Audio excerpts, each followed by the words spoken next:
Okay, let's finish this off. I need something to point with. What am I going to point with? Point with the toy dice in another way. I'm going to talk about error analysis right now. Now, of course, you've got two kinds of errors that you need to talk about: systematic and random. One of the ways to get a much better score in error analysis is to be able to link the errors to evidence you have of those errors in your practical report. I mean, of course, you could just say general error, such as the opinion of when someone's looking at when Justin Bieber disappears. That's why there's an eye there. That's an opinion, isn't it? That's based on human opinion. Now, I see a few people say, oh, look, if you just get one person to do it every time, then it'll remove the error. But I need people to think a bit carefully about that, because, if you have a whole room of people estimate something and you get an average, or you think you have one person and does it, which one do you think is going to be better? So, yeah, when we're talking errors, you've got to be careful in that way. Make sure that if you're going to tell me how to fix it, you don't make the assumption that just by having one person do it that it's going to make it any better. What if that person's really bad at telling when Justin Bieber disappears? It does it early every time.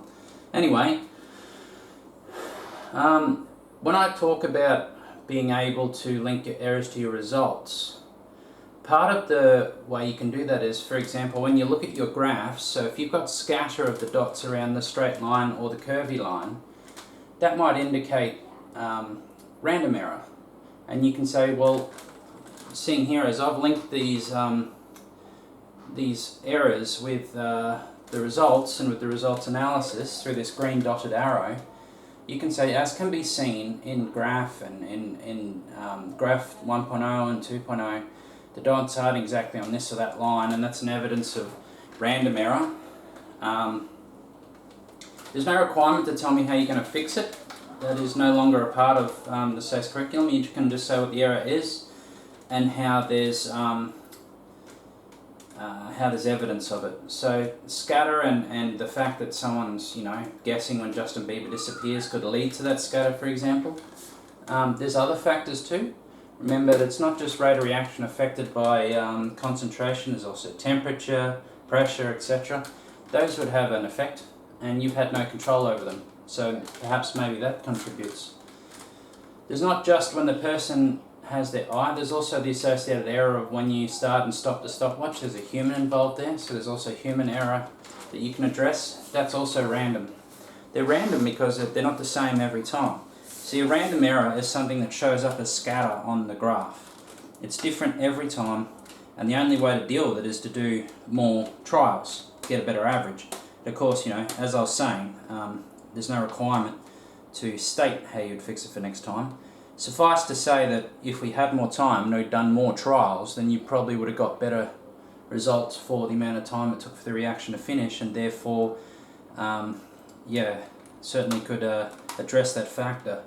I mean, when you're talking results analysis and you're talking about the figures you've got for time of reaction in the table, if they're really far apart, well, that would be something you'd want to comment on. If they're really close, you'd also want to comment on that, because that's part of the pattern in the results that you're assessing. Now, systematic error are things where every data point is the same. So if the systematic error is that every data point is up a little, then that means something's gone wrong systematically, and the way you can fix it is simply by calibrating the results, so you bring them all down a bit. Part of the systematic error is that you can see it in a graph. So if you do have a straight line graph and it's got a y-intercept, well, it should go through the origin of the graph.